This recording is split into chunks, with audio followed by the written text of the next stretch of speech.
ये सब गाड़ियों के फ्लेक्स इंजन हैं। फ्लेक्स इंजन का मतलब ये है कि 100% पेट्रोल डालो या 100% इथेनॉल डालो। अब आप देखिए कि 80 रुपए का पेट्रोल, 60 रुपए का डीजल और 41 रुपए का इथेनॉल और 8 रुपए की बिजली। अगर जाना है तो ये कॉस्ट का फर्क है। अब आप अगर इथेनॉल 41 रुपए लीटर का, इसके कैलोरी वैल्यू कम है, तो उसको अगर पेट्रोल पे बराबरी में लाना है तो 47 रुपए का होगा, तो भी सस्ता है। और किसानों को गाँव में हजारों इंडस्ट्री खड़ी होगी। और ये बरेली जिसको आप कहते हैं राइस स्ट्रॉ, ये सब हरियाणा में, पंजाब में चला देते हैं। एक दिन शायद मेरे साथ हमारा एबीपी का रिपोर्टर था, जो वो मेरे साथ, मैं अकेले तो भी हिमाचल से आ रहा था, ऊपर में दिल्ली के आजू बाजू में अंगार लगी हुई थी। तो मैंने बोला देखो ये राइस स्ट्रॉ जला है सब, वो पोल्यूशन अपने आता है। तो ये जब पोल्यूशन है, ये राइस स्ट्रॉ से 1 टन राइस स्ट्रॉ से 280 लीटर इथेनॉल होता है। और ये पूरा cotton straw, wheat straw, rice straw, मैं आज त्रिपुरा में था अभी, बांस, इतना बांस, हमारे बांस को अभी हमने क्रास कहा है। अब बांस को काटने के लिए सरकार की अनुमति की जरूरत नहीं है। और कर्नाटक में धीमा करके बाम्बू बांस निकला, इतना अच्छा है, उसकी ग्रोथ इतनी बड़ी है कि ये केवल बांस की इकोनॉमी चाइना में आज करीब 50,000 करोड़ की इकोनॉमी बनी है। बांस से कपड़े बनते हैं, बांस से इथेनॉल बनता है, बांस से अचार बनता है, बांस से कपड़ा बनता है। अभी कुछ दिन पहले शायद मैंने आप में से कुछ लोगों को दिया होगा, मैंने हमारे यहाँ बाम्बू से शर्ट दी, 70% बाम्बू और 30% कॉटन। और 3 शर्ट मैंने प्रधानमंत्री के साइज के सिलाकर उनको भी दिए। और अब उसमें से हम लोग बाम्बू से, आप लोगों ने जितने शर्ट पहने हैं उनमें से बेस्ट क्वालिटी का मुलायम जर्सी और शर्ट बाम्बू से बने।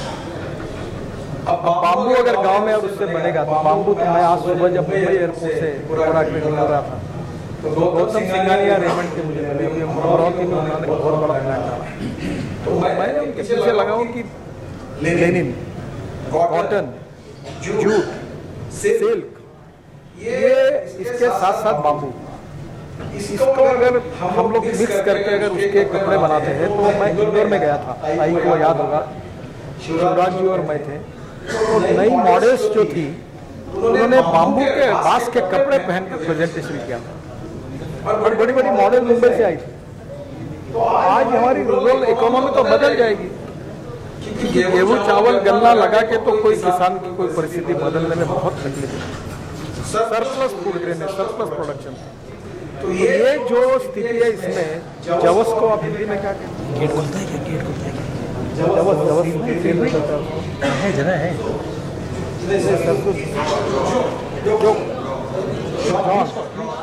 जिसके भी पेड़ का फाइबर बहुत अच्छा है, वो भी कपड़ा बनता है। तो ये एक एक इकोनॉमी लाखों करोड़ की बन सकती है। आपको बुला रहे हैं। तीसरी बात जो इम्पोर्टेंट है, कि जो मुझे आपको लगता है कि आप इस पर सोचिए, ये पेट्रोलियम से लेकर कपड़े से लेकर सब इसमें बनेगा। ये जो बॉटल है, बताइए, ये पेट है, पेट। अब ये जो इथेनॉल बनता है उससे बायोपेट बनता है। बायोपेट यानी ये बॉटल आप अगर बाहर फेंक दोगे तो ये पेट्रोलियम पेट है। और ये बायोपेट, ये जो है, जो मैं कह रहा हूँ इथेनॉल से जो किसान बनाएगा प्लास्टिक, वो फेंक दिया तो 3 दिन में उसकी मिट्टी हो जाएगी। 3 दिन में। अभी एक 5 दिन पहले बैंक ऑफ अमेरिका के बोर्ड ऑफ डायरेक्टर की मीटिंग मुंबई में, और उसमें वर्ल्ड के बड़े बड़े आदमी थे। हिंदुस्तान में से मुकेश अंबानी के उस बैंक के डायरेक्टर है, और उसके सामने मेरा भाषण रखा था। अब मैं सब पेट्रोलियम के अल्टरनेटिव की बात कर रहा था। तो मुझे एक ने कहा कि मुकेश अंबानी जी के पेट्रोलियम के धंधा का बंद करवाना है आपको, इसलिए अब ये इनका नहीं होगा, क्योंकि इसमें रिक्वायरमेंट बढ़ेगी। ये बायोपेट यानी प्लास्टिक बन जाएगा। कोई बात, एवरीथिंग इज प्रूवन। और इससे गांव, गरीब, मजदूर, किसान का कल्याण हो सकता है। ऐसे 50 प्रयोग है। मैंने दीपक जी को बताया, हमारे एक महिला ने, देखो पेपर जो होता है ना, वेस्ट पेपर हिंदुस्तान में, उससे उन्होंने प्लेट बनाई। उससे उन्होंने ट्रे बनाए, उससे इतना सुंदर चीजें बनाई। दीपक जी देखते रहे। आज मेरी इच्छा थी कि उस फ्रेम में इनका फोटो लाकर के दूँ। मैं आज बना भी नागपुर में, पर मैं आज मुंबई था कल सुबह और दोपहर को त्रिपुरा था, रात को दिल्ली में आया अभी, मैं वो ला नहीं पाया, पर मैं आपके घर पहुंचा हूँ। इतनी सुंदर फ्रेम बनी है। ये पेपर से कितनी चीजें बन सकती है, तो ये इसके लिए रिसर्च करने की आवश्यकता है। Innovation, entrepreneurship, technology and research, ये भविष्य है। और मैं तो प्रयोग करता हूँ, मैंने ये देख के आया, ये बाल काटते आप, तो मैं ये गिरिराज जी भी इस पर बहुत काम कर रहे हैं। तो मैं इनके मंत्रालय का एक इंस्टीट्यूट, महात्मा गांधी जी ने इस पर बहुत काम किया। महात्मा गांधी विज्ञान इंस्टीट्यूट वर्धा में गया और कटे हुए बालों से उन्होंने एमिनो एसिड बनाया। एमिनो एसिड प्लांट बूस्टर है। वो बॉटल लेके मैं आया और मेरी पत्नी जो MSc है, फूड एंड बेवरेज की खेती देखी, हम ऑर्गेनिक खेती करते हैं, मैं किसानों में काम करता हूँ। तो मैंने उसको कहा इसके ट्रायल लो, इसकी ग्रोथ रेट बढ़ी है। उसने कहा ये तो मिरेकुलस है। मुझे लगा कि ये कुछ तो भी किसान आत्महत्या कर रहे हैं, हमारे यहाँ बहुत खराब है, ये कम पैसे में हो जाएगा। तो मैंने हमारे केमिस्ट्री के प्रोफेसर थे, वाइस प्रिंसिपल थे, उनको प्रिंसिपल नहीं बनाया, महाराज छोड़ दें। मैं क्या करूँ, मतलब 50,000 रुपये महंगा देता हूँ, अपन बाल इकट्ठा करेंगे। जोर से हंसने लगा। मुझे लगा था भाई ये भी राजनीति हो जाएगी, बाल खरीदी करूँगा तो पॉपुलरिटी बढ़ेगी, सब हेयर कटिंग चलो ब्यूटी पार्लर वाले अपने हाथ आ जाएंगे। मुझे लगा नागपुर शहर से मुझे 5-6 टन बाल मिलेंगे। मैंने सबकी मीटिंग बुलाई और 50 रुपये किलो बाल खरीदना शुरू किया। पटक पे महीना भर जब काम किया तो मेरे को 50 किलो ही बाल मिले। तब मेरे ध्यान में है कि बाल बहुत लाइट होते हैं और हमने प्लान डाल दिया। फिर तिरुपति से हम लोग 5 टन बाल खरीदते हैं और उससे एमिनो एसिड बनाते हैं। वो इतना पॉपुलर हुआ कि दिल्ली में अपने कार्यकर्ता कारपोरेट अभी तक 10 करोड़ का हमसे खरीद चुके हैं। और ये बाल की हुई है, क्या बाल शॉर्टेज हो रहा है, तो मुझे पता नहीं था। गाँव के लड़के होशियार हैं, उन्होंने बैलों के बाल निकाले, भैंसों के बाल निकाले, बकरियों के बाल निकाले। यहाँ एक राज्यसभा में सदस्य है डॉक्टर विकास महात्मे करके, तो वो उनकी कंपनी नागपुर के हैं। मैंने कहा डॉक्टर ये फालतू बातें मत कर, ये तुम्हें बाल कर लेते हैं, बकरियों के और भेड़ियों के बाल निकाल लेते हैं। उनको तो बदबश्ती मिली, आपको के डॉक्टर थे, बोले अच्छा काम। उन्होंने सब भेड़ बकरियों के बाल काटो, वो 3 बाल लेके आए। अब क्या हुआ कि गांव के लोगों को समझ आया कि 50 रुपए किलो बाल मिल रहे हैं, सबके बाल काम में आए, तो उससे भी एमिनो एसिड बना। अब एमिनो एसिड के माइक्रोन्यूट्रिएंट्स बने। अब वो राइस स्ट्रॉ जलाया, उससे सिलिकॉन निकला और एक नैनो टेक्नोलॉजी है जो राजकोट में कर रहे हैं, अमेरिका से आए हैं। वो सिलिकॉन और एमिनो एसिड मिलकर उन्होंने नैनो खाद तैयार किया। प्रोफेसर नीति आयोग में वो कहते हैं जो मेरा घर, नाई का घर, पार्लियामेंट साफ करना। महाराष्ट्र का बड़ा हर बैकवर्ड है, 70,000 लोग काम करते हैं, उसमें काम कर रहा है, उसका नैनो फर्टिलाइजर बन रहा है।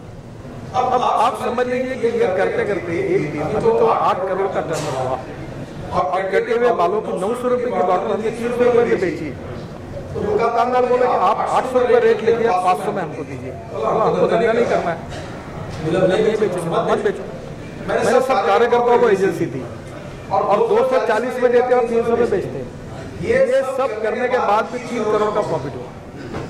अब वो बालों की कमी है तो तिरुपति से आते हैं ऑप्शन। अब उसमें दूसरी बात, ये जो प्रेस मड और पेंट वॉश में डालकर ये एमिनो एसिड डाल दिया। अब ऑर्गेनिक फॉस्फोरस, ऑर्गेनिक पोटैश भी तैयार हो रहा है। ये डालने के बाद हमारे यहाँ से एक दिन दुबई सरकार को उनको बायो फर्टिलाइजर को भेज दिया।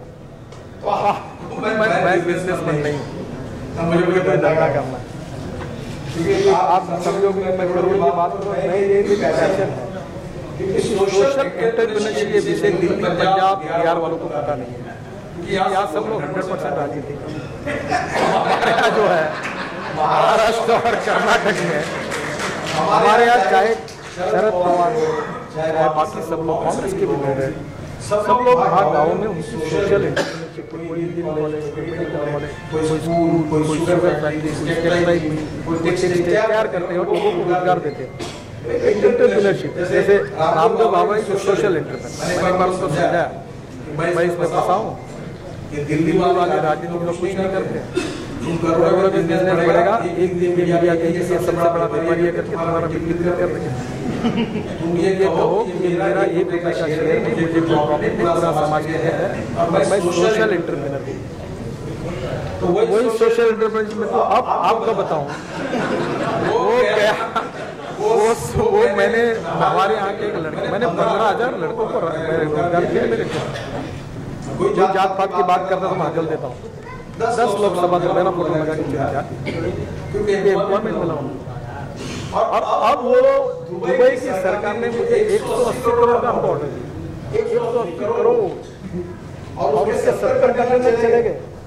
ये conversion of waste into wealth है, और इसलिए इसमें एक तो इसी बिजनेस की बने, और ये इतने सब्जेक्ट है, इतना ये गए घूमे हैं, ये इतनी देश के लिए बड़ी इकोनॉमी बन सकती है जिससे रोजगार मिलेगा। दूसरी बात, देश का इंपोर्ट कम होगा।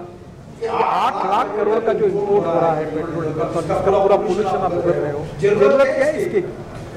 देश का किसान अगर इथेनॉल तैयार करेगा और हमारे देश में बायोसीएनजी तैयार करेगा, ये यूपी की 3 दिन मिले, मैं परसों यूपी गया था, जानबूझकर मैंने योगी और देखो सबको बुलाया, बजाज को बाइक ला, टीवीएस को बाइक ला, ऑटो रिक्शा ला, बसेस ला। मेरे शहर में 55 बसेस 100% बायो इथेनॉल पर चलती है, स्कैनिया की, और दिल्ली में एक बस नहीं जैसी हमारी बस है, ये दीपक की बड़ी एयर कंडीशन बस है। और इसलिए ये जो है ये देश का भविष्य है, और इसलिए इस विषय से बैठे बैठे हम लोग save money to earn money, और ये एक सब्जेक्ट है, ये पूरा धन के बेस नहीं है, कोई बेस नहीं होता, no one is best, it is depending upon the leadership, it is depending upon the technology, it is depending upon the research, it is depending upon the innovation, and it is depending upon the knowledge, and conversion of knowledge into wealth is the future. देश के लिए सबसे महत्वपूर्ण asset कोई जो मोदी की बात, make in India, made in India, smart India, startup, the philosophy is conversion of knowledge into wealth, conversion of waste into wealth is the philosophy, that is the knowledge, that is the research, and conversion of this waste into wealth with the knowledge, that is the future. और इसलिए इसको उड़ा धन समझ के देखिए मत। मैं बहुत बार कहता हूँ कचरे में वैल्यू क्रिएट करो, झगड़ा महिला झगड़ा, ये प्लास्टिक मेरा, ये मेरा, मेरा, मेरा, ऐसा झगड़ा हो, ताकि वैल्यू क्रिएट हो। अगर प्लास्टिक में अगर वैल्यू क्रिएट होगी तो कोई महिला फेंकेगी नहीं जी, ये अंदर रख। लोगों का प्रेम कितना है, हमने एग्जीबिशन देखना था, भारतीयों की शिष्टता देखी, आप करिए, मैं एक जगह फुटबॉल में ड्रिंक मिल रहा एग्जीबिशन में, मैं बोला मिल रहा है तो अपन से चले जाए। मैं कहा तो बहुत मेजोरिटी ऑफ भारतीय बड़े बड़े लोग लाइन में लगे थे, क्योंकि भारत में कितना भी बड़ा हो, फुकट में चीज मिलती है, इसका बड़ा आकर्षण। इसके लिए जात, पंथ, धर्म, भाषा, पार्टी, फुकट में जिस प्लास्टिक की थैली भी फुकट में मिली तो बड़ा बड़ा आदमी लाइन में खड़ा होता है, और एग्जीबिशन में सब थैलियां डाल के हाथ में रख कर बराबर देखे आता है। इसमें हम लोगों का मैं ये कहा कि भाई इसको वैल्यू क्रिएट करो, रिसर्च के साथ, टेक्नोलॉजी के साथ कचरे में वैल्यू क्रिएट करो, तो लोग कचरे के लिए झगड़ा करेंगे, और कचरे के लिए झगड़ा होगा तो कचरा जमीन पर ही बढ़ेगा नहीं, बढ़ेगा नहीं तो प्रदूषण नहीं होगा, प्रदूषण कहीं नहीं। इसलिए सॉलिड वेस्ट से लिक्विड वेस्ट तक, और प्लास्टिक से लेकर हर वेस्ट तक, हमारी रोजगार और बेरोजगारों को रोजगार, और हमारी गरीबी दूर करने वाला ये फॉर्मूला है।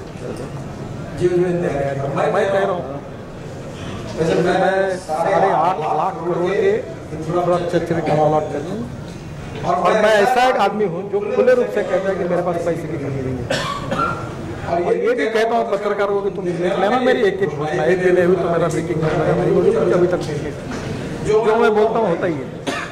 अब देश में पैसे की कमी नहीं है, you can donate eye but you can not donate reason. lack of appropriate vision is our problem. You can donate time, but you cannot donate vision. This lack of appropriate vision for conversion of waste into wealth, इसका ये किताब है। और इसलिए मुझे तो बहुत मौके मिले, मैंने सीलिंग प्रोजेक्ट बनाया मुंबई का, एक्सप्रेस हाईवे बनाया, अभी 10-12 बना रहा हूँ, बड़ा हिंदुस्तान का सबसे बड़ा ब्रिज बनाया, सबसे बड़ा टनल बने, वो सब काम बेकार है, वो तो मैं करता हूँ, पर मेरा दिल इसमें अटका हुआ है कूड़ेदान में। ये मेरा लाइफ का मिशन है और इसके लिए मैं बहुत डेडिकेटेड हूँ और पीछे हूँ। मुझे बहुत खुशी हुई कि ये वेस्ट को लोगों के सामने लाकर रिकॉग्नाइज और रिस्पेक्टफुल करने का काम आपने किया। मेरे सलाहकार अशोक टंडन वाजपेयी जी के थे, तो मेरे मन में था यूरिन बैंक खोलने की। मैंने बोला, मीडिया ने मेरी पिटाई की, अशोक जी ने मुझे कहा बोलो, मैंने बोला जो पिटाई करे मैं बोलूँगा। नागपुर यूनिवर्सिटी के वाइस चांसलर हूँ मैं, यूरिन बैंक खोला और अब उस यूरिन बैंक में आप हंसो मत, इसमें कितनी 45,000 करोड़ देश की बचत हो सकती है। तो मैंने एक स्कीम बनाई, पीले रंग का एक अभी 10 लीटर की कैन तैयार की, जिसकी यूरिन होगी उसको 1 रुपया लीटर, जो इकट्ठा करेगा उसको 1 रुपया लीटर, 2 रुपये लीटर से यूरिन खरीदी करेंगे। और वो फिजिक्स के प्रोफेसर है, PhD होल्डर है, वाइस चांसलर थे, वो रिसर्च लेबोरेटरी डाली है। और अब मैं बोल रहा हूँ कि हम यूरिन इकट्ठा करें, यूरिन बैंक, और इससे यूरिन में यूरिया है, ये ऑर्गेनिक मैनुअल में जो कुछ है सब चीजें हैं, ये चीजें चमत्कार कर सकती है। इसके साइंटिफिक प्रूफ है। मुझे स्वीडन के यूनिवर्सिटी ने, वर्ल्ड के यूनिवर्सिटी ने, जब मैंने कहा तो बहुत कॉन्ट्रोवर्सी मीडिया में, सोशल मीडिया पे मेरी मजाक उड़ाई, लोग लड़कों दिखा रहे थे कि नितिन गडकरी बोल रहा है बॉटल ले ले, ये सब आया। पर एक चीज में जब हमारे वाइस चांसलर है उन्होंने हिसाब किया कि अगर हम देश की यूरिन को अगर बचा पाएंगे तो इस देश का 45,000 करोड़ रुपए का फायदा होगा। हमको यूरिया इंपोर्ट कर रहे हैं, हम सब्सिडी दे रहे हैं। मैं आपको यही कहूँगा, nothing is waste, it is depending upon the leadership, innovation, entrepreneurship, technology, research that you can change waste into wealth. और यही कूड़ा धन बोला है, वेल्थ बोला है। मैं दीपक को बहुत बहुत धन्यवाद देता हूँ और आप इसको पढ़िए। ये प्रयोग करने वाले लोगों को आप उसको अच्छी पब्लिसिटी दीजिए। ये हमारे जीवन को आगे भविष्य में जल प्रदूषण और वायु प्रदूषण से मुक्ति दिलाएगा, हमारा जीवन सुसह्य करेगा, हमारी हेल्थ को सुधारेगा, गरीबों को रोजगार देगा और किसानों की तस्वीर को बदलेगा। मुझे लगता है कि बहुत अच्छा काम दीपक ने किया है। बहुत बहुत हृदय से धन्यवाद देता हूँ। बहुत बहुत धन्यवाद। नमस्कार।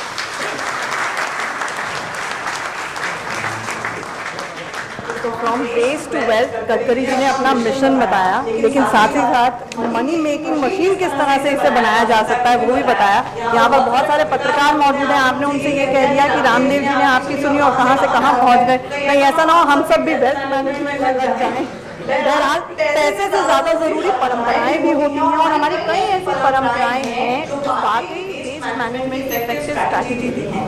ऐसे में मैं सुमित्रा महाजन जी, माननीय लोकसभा स्पीकर, आपको प्यार से ताई कहकर बुलाते हैं। आपके पास अनुभवों का खजाना है, न सिर्फ राजनीतिक जीवन में बल्कि घरेलू जीवन में भी, सामाजिक जीवन में भी। आपसे अनुरोध करूंगी कि चंद शब्द कहें, हमारा मार्गदर्शन करें और आशीर्वाद दें।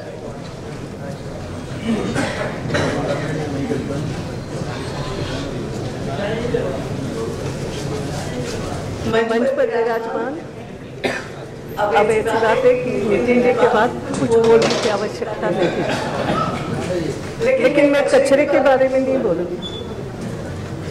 मंच पर विराजमान सभी सम्माननीय और यहाँ पर उपस्थित भी बहुत सारे ऐसे सम्माननीय हैं कि उनका नाम भी एक एक का लेना आवश्यक है। रविशंकर जी, मगर अभी वो नाम लेते बैठो तो मुझे एक भी वाक्य बोलने का समय नहीं मिलेगा। लेकिन आज वास्तव में मुझे तो 2-3 बातों की ही मैं उल्लेख करूंगी।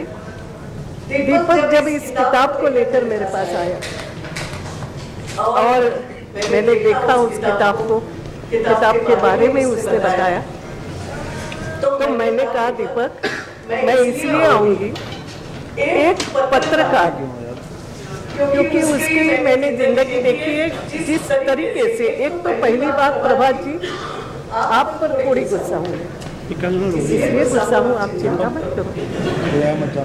लेकिन बात ये है कि दीपक जैसा व्यक्ति जिसने सालों साल से जो संघर्ष किया है, मैंने देखा इस संघर्ष को, और वो संघर्ष करते हुए ऐसे एक पोजीशन पे पहुंचा है कि कई बार होता है लोग सुनना चाहते हैं कि इस बारे में दीपक क्या कह रहा है। यहाँ तक मैं कहूँगी तो गलत नहीं होगा, ये तो लोगों का भाव है। ऐसे दीपक ने कुछ लिखा है और फिर यहाँ इतने छोटे से हॉल में आप सबको संभालने की कोशिश कर रहे हो, ये भी थोड़ी सी गलत बात है, क्योंकि इतने उसके सालों साल के प्रेमी इंदौर से भी लोग यहाँ पर आए हैं, मध्य प्रदेश से लोग आए हैं, और भी आते थोड़ी कोशिश हो जाती तो। और इसलिए कार्यक्रम 2-3 दृष्टि से बड़ा होना चाहिए।